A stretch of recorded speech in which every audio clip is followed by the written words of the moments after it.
네, 수요 은혜 예배에 오신 우리 모두를 주님의 이름으로 축복합니다. 네, 오늘 특별하게 제가 마스크를 쓰고 진행하도록 하겠습니다. 양해를 부탁드립니다.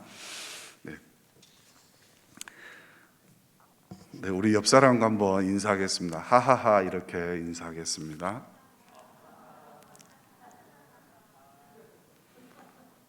네, 하나님 하고 싶은 대로 하세요. 이런 믿음의 고백입니다. 네, 오늘 제목은 그리스도 안에서 내게 부탁한 아름다운 것을 지키라입니다. 네, 서로 은혜 받기를 원합니다. 네, 바울과 함께 하셨던 하나님, 오늘 예배에 함께한 우리 모두에게 또 영상으로 보는 우리 가족들에게도 은혜 주실 줄로 믿습니다. 내게 부탁한 아름다운 것을 지키라. 네, 저도 이렇게 가장 아름답다고 생각했던 것이 2010년에 내 생애 마지막 한 달 이런 그 온세계 교회에서 프로젝트를 한 적이 있습니다. 내 생애 마지막 한 달. 그때 이 한 달 동안에 내가 할 수 있는 가장 중요한 일, 그것이 무엇일까를 생각을 해보고, 그때 이제 제 생각은 복음을 전하는 것이다, 이렇게 생각을 했었습니다. 그래서 열심히 이제 학생들을 이렇게 설득해가지고, 설득도 하고 약간 강요 비슷하게 해서 83명을 중등부에 이렇게 데리고 왔었습니다. 저는 그 학생들이 지금 주님을 잘 믿고 있는지는 잘 모릅니다. 아무튼 교회에 나와서 예수님의 복음을 한번 들어보면 그 다음에는 우리 주님께서 그들의 마음을 만져주시고 그들을 인도해 주시라 믿었기 때문에 그 일을 가장 우선적으로 했습니다. 우리가 코로나 시대에 정말 이렇게 설교 자리에 서는 것도 정말 은혜인 것 같습니다. 어떻게 또 이렇게 확진이 돼가지고 쓸 수 없을 그런 상황도 있을 것 같아요. 오늘 바울이 디모데에게 마지막 편지를 쓰면서 가장 아름다운 것을 지키라고 부탁을 하고 있습니다. 저도 이게 또 정말 중요한 것을 생각하면서 전해야 되겠다, 다시 한번 그런 생각을 해봤습니다. 예수님께서도 제자들에게 요한복음 13장 34절에 보니까 새 계명을 너에게 주노니 서로 사랑하라. 너희가 서로 사랑하면 너희가 내 제자인 줄을 알리라. 잘못됐죠? 네. 새 계명을 너에게 주노니 서로 사랑하라. 내가 너희를 사랑한 것 같이 너희도 서로 사랑하라. 이 말씀입니다. 그리고 나서 이어지는 말씀에 너희가 서로 사랑하면 이로써 모든 사람이 너희가 내 제자인 줄을 알리라, 이렇게 말씀을 하셨습니다. 네, 듣는 제자들은 어떻게 해야 되겠습니까? 서로 사랑을 해야 되겠죠. 네, 사랑을 해야 됩니다. 28년 전 일인데요. 제 아버지께서 지금은 저 전라도에 사십니다. 근데 28년 전에 인천에 오셔가지고 저에게 이런 말씀을 하셨어요. 문기야, 새벽에 일찍 좀 일어나라. 제가 얼마나 늦게 일어나면 이런 말씀을 하셨겠습니까? 근데 그 말씀이 당연한 말씀이지만 저는 좀 약간 마음이 다른 말을 좀 듣기를 원했었습니다. 이런 말씀이죠. 문기야, 예수님 말씀대로 살아라. 네. 이런 말씀을 저에게 해줬으면 네, 예, 알겠습니다 했을 텐데요. 일찍 일어나라. 그러니까 대답을 안 했습니다. 솔직한 말씀이에요. 네, 그만큼 제가 정말 게으르고 막 이렇게 나태해졌었던 그런 때였습니다. 근데 지난 설 명절에 아버지께서 이제 정말 마음속에 흡족한 말씀을 해주셨어요. 예수님 말씀대로 살아라. 네, 이 말씀보다 더 은혜스러운 말씀은 저는 없는 것 같아요. 네, 우리가 살아갈 때 정말 예수님의 말씀대로 살아가는 것이 정말 행복하고 기쁘고 즐겁게 생각이 됩니다. 오늘 본문 보면 AD 67년경에 로마 감옥에서 바울이 디모데에게 두 번째 서신을 쓰는 거예요. 디모데 후서 편지, 마지막 편지입니다. 그 내용을 보면 나는 복음을 부끄러워하지 않았습니다. 네. 고난을 당하여도 부끄러워하지 않았습니다. 예수님을 전하면서, 복음을 전하면서 당한 고난을 부끄러워하지 않았습니다. 이렇게 고백하고 있습니다. 그러면서 12절에 보면 내가 믿는 자를 내가 알고 또한 내가 의탁할 것을 그가 마지막 날까지 능히 지켜줄 것을 확신했다. 그 말씀을 하시고 나서 14절에 우리 아래 거하시는 성령으로 말미암아 내게 부탁한 아름다운 것을 지키라. 이렇게 부탁을 하고 있습니다. 이 아름다운 것은 다른 이제 번역 성경을 보면 선한 것, 진리, 곧 복음을 말하고 있습니다. 왜 디모데에게 이 아름다운 것을 부탁하겠습니까? 디모데는 믿음의 사람이기 때문에 부탁을 하는 것입니다. 오늘 본문 앞에 보면 외조모 로이스와 어머니 윤지게, 이분들이 이제 믿는 사람이었어요. 그렇기 때문에 디모데의 마음속에도 믿음이 있을 거라고 바울은 말하고 있습니다. 근데 디모데는 바울의 그 선교 여행 2차 그 선교 여행 때 이고니온과 루스드라를 이렇게 갈 때 디모데를 만납니다. 근데 그때 말씀에 보면 이고니온과 루스드라에서 칭찬받는 형제다, 이렇게 디모데를 설명하고 있습니다. 네. 칭찬받는 사람이 다 뭐 믿음이 좋냐 이렇게 생각할 수도 있겠지만 지금 바울은 정말 디모데가 다른 사람에게 믿음의 본으로 칭찬받고 있다고 말하는 것입니다. 빌레몬서에도 보면 1장 1절에 그리스도 예수를 위하여 갇힌 자 된 바울과 및 형제 디모데는 이렇게 이제 나오고 있죠. 여기서 예수 그리스도를 위하여 갇힌 자 된 바울과 형제 디모데. 그러니까 로마 감옥에 있었을 때도 디모데가 바울과 함께 있었다는 것을 우리가 생각해 볼 수가 있는 구절이죠. 그만큼 바울의 사역에 디모데는 함께 했습니다. 오늘 특별하게 1장 2절에서 보면 사랑하는 아들, 이렇게까지 말을 하고 있습니다.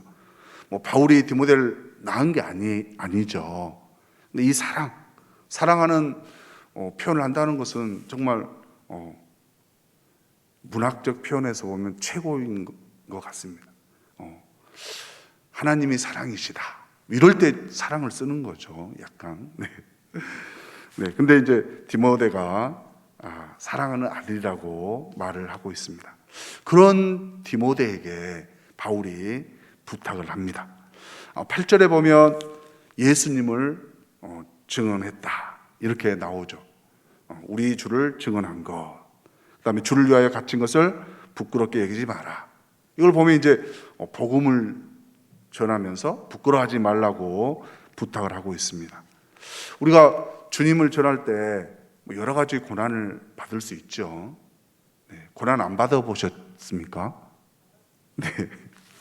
네, 우리 권사님, 고난을 받아본 사람은 다르게 표현하면 복음을 전해본 것이죠. 어떤 주를 전해야 되는가?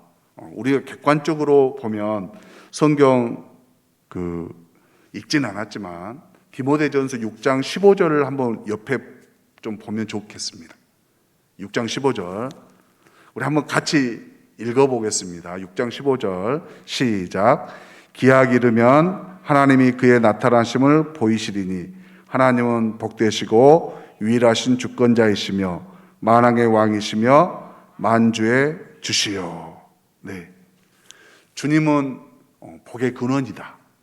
유일한 또 주권자시고 또 만왕의 왕이시고 만주의 주시다, 이렇게 표현하고 있습니다. 네, 우리가 객관적으로 이렇게 성경에 기록된 대로 복음을 전하시면 좋습니다. 그리고 또 우리가 예수님이 어떻게 우리를 위해서 속죄를 주었는지, 어떻게 행하셨는지를 우리가 전하면 되는 것입니다. 주님께서 고난을 받으시고 또 십자가를 지시고 3일 만에 부활하셨습니다. 다른 사람에게 우리 주님을 전할 때 가장 중요한 내용이죠.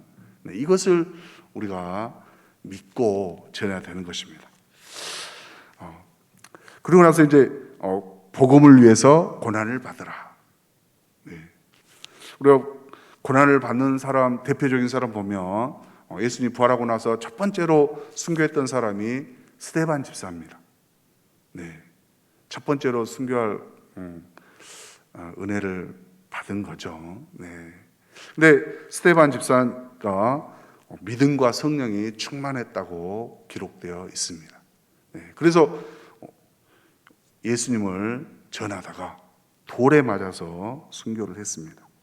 또 바울도 보면 빌립보서 16장에 감옥에서 이렇게 갇히는 그런 어려움을 당하면서까지 간수에게 복음을 전하고 있습니다.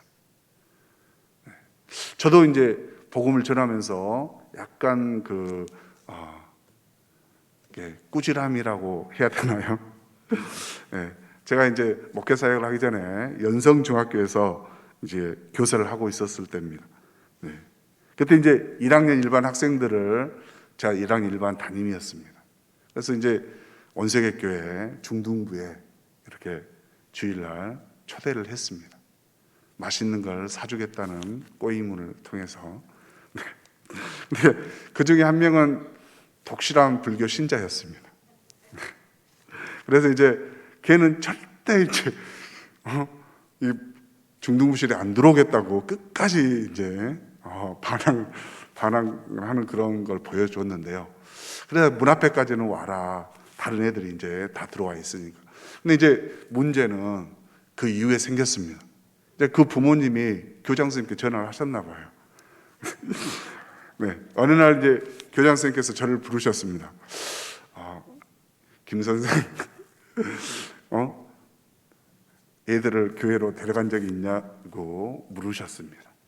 네, 제가 그래서 이제 드디어 올 것이 왔구나 이렇게 생각을 했었죠. 그래서 이제 어쩔 수 없이 지나간 것은 어쩔 수 없는 거니까 다음에는 그렇게 하지 말라고 그분이 저에게 당부를 하셨습니다. 네, 그래서 진짜 저는 할 수만 있다면 끊임없이 계속했습니다. 근데 그 교장 선생님이 참 좋으신 분이었던 것 같아요.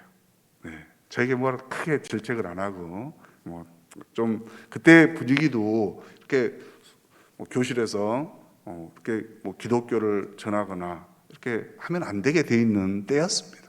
아주 비밀스럽게 했는데 그런 불신자 어머니가 전화하는 것 때문에 그런 일이 있긴 있었습니다. 네, 그러나 중요한 것은 믿음으로 복음을 전하는 것이 중요하다는 것입니다.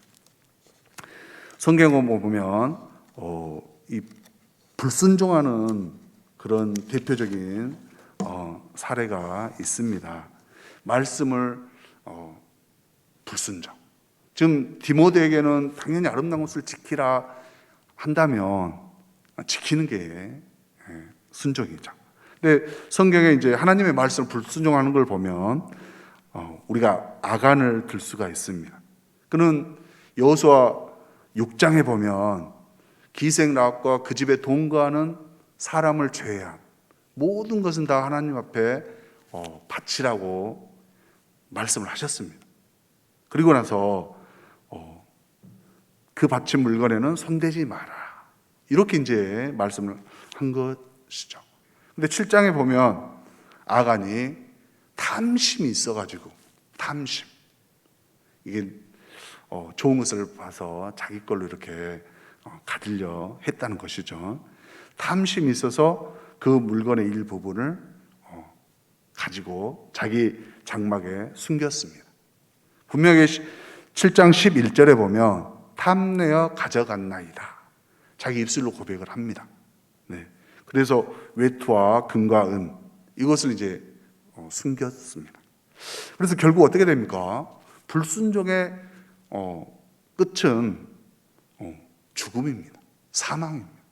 그래서 아간의 아들과 딸 가축들을 돌로 쳐 죽이고 또 불사르고 그게 돌 무더기로 쌓아서 이렇게 심판을 하게 된 것입니다.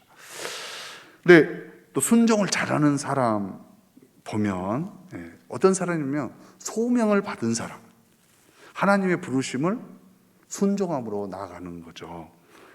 아브라함을 예를 들 수 있습니다.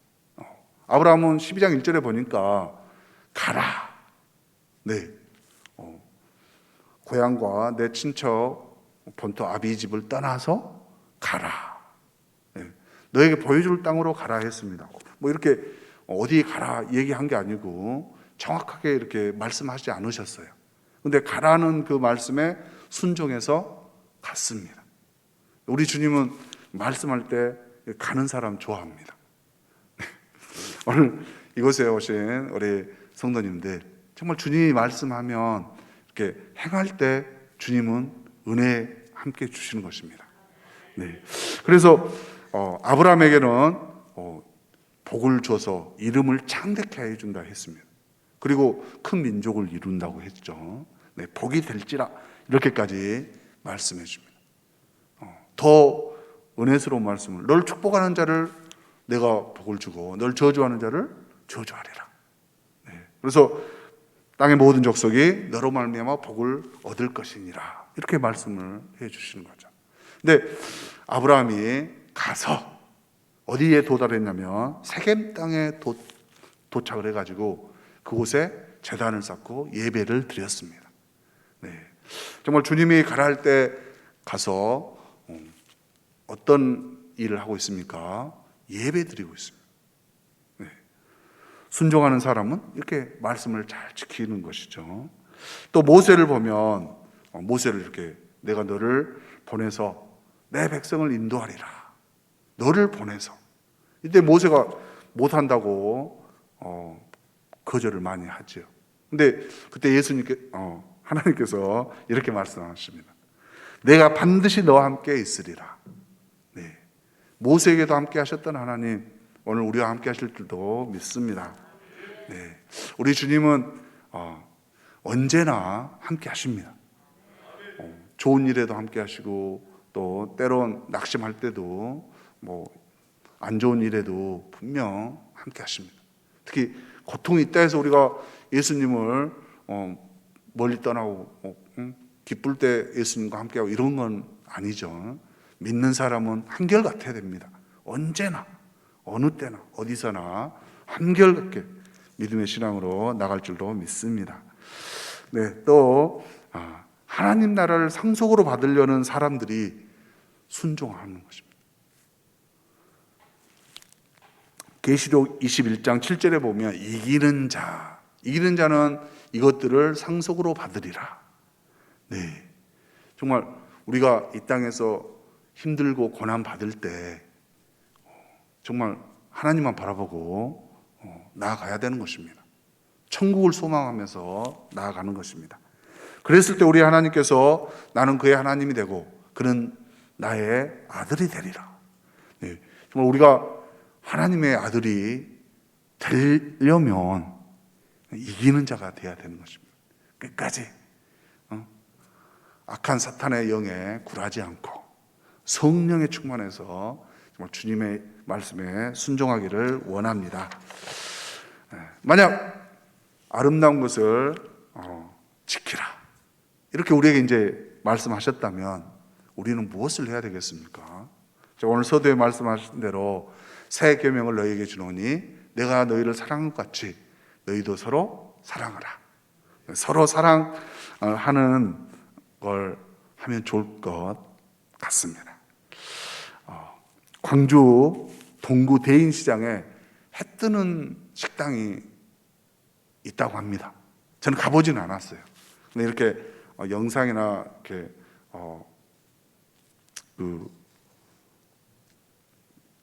블로그 이런 데 보니까 해 뜨는 식당이 백반이 가격이 1,000원입니다. 1,000원이 요즘 이렇게 공깃밥 한 그릇도 1,000원이죠. 근데 이렇게 반찬 3가지에 공깃밥 또 국 이렇게 나와서 1,000원을 받고 있습니다. 근데 이 해 뜨는 식당이 어떻게 생겨났느냐? 지금 이제 고인이 되셨는데요. 고 김선자 할머니가 좀 약간 부유하게 사셨어요. 근데 막 사업 실패가 되고 또 사기도 당해가지고 정말 끼니 걱정을 해야 될 그런 처지가 된 겁니다. 그때 이제 도움을 준 사람들에게 이제 갚기 위해서 시작했던 게 백반 해 뜨는 식당입니다.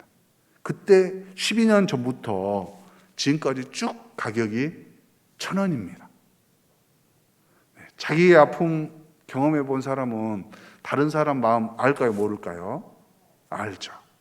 자기가 정말 먹기 힘들었으니까 어려운 이웃에게 1,000원을 받고 이렇게 식사를 대접합니다.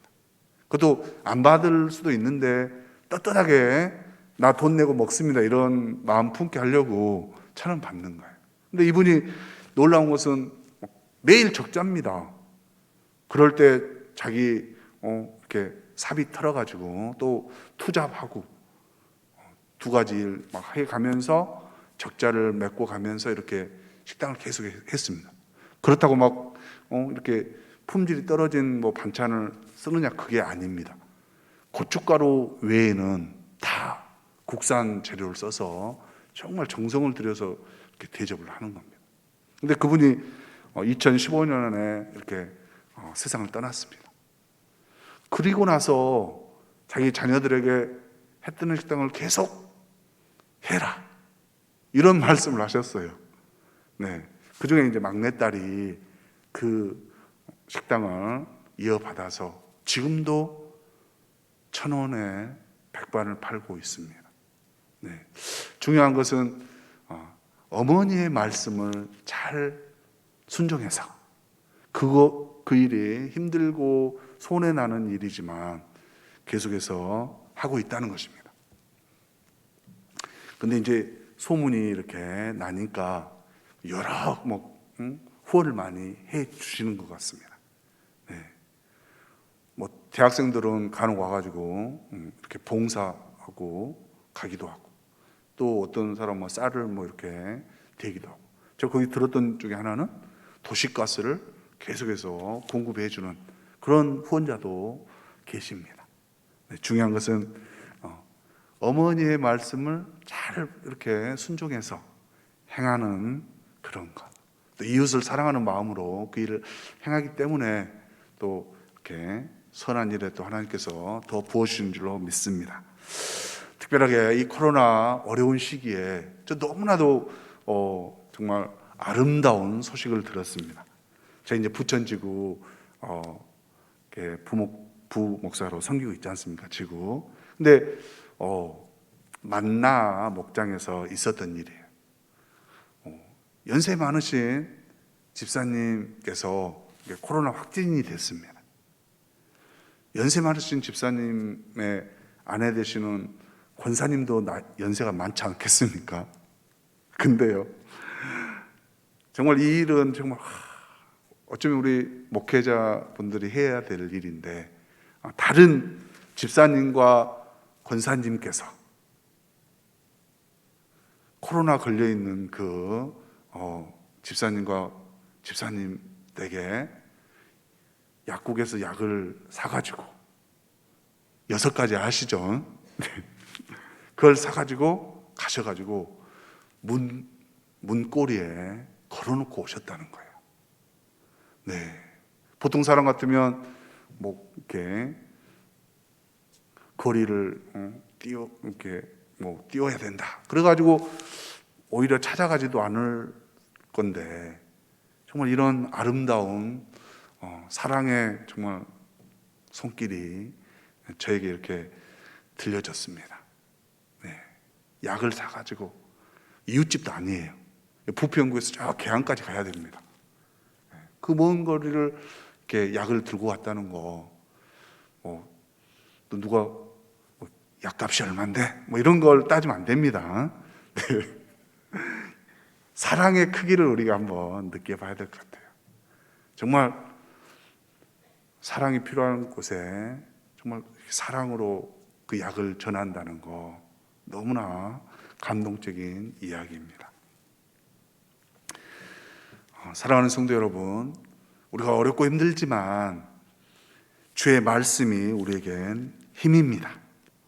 우리가 읽지는 않았지만 1장 7절을 보시면 하나님이 우리에게 주신 것은 두려운 마음이 아니요 오직 능력과 사랑과 절제의 마음이니.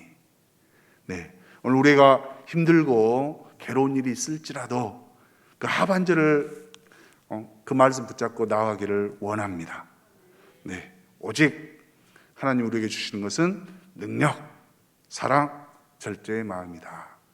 여기서 사랑은 이렇게 다르게 표현해 보면, 사랑은 인간을 하나님께서 사랑하셔서 누구를 보내셨어요? 예수님을 보내셨어요. 다르게 표현해 보면 예수님이 우리와 함께 하시는 것입니다. 힘들 때, 어려울 때, 지치고 힘이 들어 낭망하고 쓰러지기 일보 직전이라 할지라도 하나님께서 우리에게 주시는 것은 두려워하는 마음이 아니다. 사랑이다. 특별하게 능력이라고 하는 것은 하나님 자체를 가리키는 겁니다. 우리와 늘 함께 하시는 그 하나님을 바라보면서 부탁한 것을 잘 행하는 우리 되기를 원합니다. 마지막으로 정말 우리에게 부탁하시는 것은 마태복음 28장 18절로 20절 말씀을 생각하면서 마무리를 하겠습니다. 예수님께서 정말 마지막에 부탁하셨어요. 예수님께서 나와 말씀하여 이르시되 하늘과 땅의 모든 권세를 내게 주셨으니 그러므로 너희는 가서 모든 민족을 제자로 삼아 아버지와 아들과 성령의 이름으로 세례를 베풀고 내가 너에게 분부한 모든 것을 가르쳐 지키게 하라. 볼지어다 세상 끝날까지 내가 너희와 항상 함께 하시리라. 이렇게 말씀하셨습니다. 중요한 것은 듣고 행하는 것이죠. 그냥 이 말씀이 성경 마태복음 28장에 있었다, 여기까지 끝나면 안 됩니다. 오늘 이 밤 우리 함께한 우리 믿음의 성도님들, 정말 예수님께서 말씀하신 거, 아버지가 말씀하고 어머니가 말씀해도 지켰는데 우리 주님이 말씀하신 거 꼭 지키는 우리 모두 되기를 간절히 소망합니다. 말씀에 순종해서 복음을 전하고 사랑으로 선을 행하면서 아름다운 것을 지키는 믿음의 성도 되기를 주님의 이름으로 축원합니다. 우리 살아계신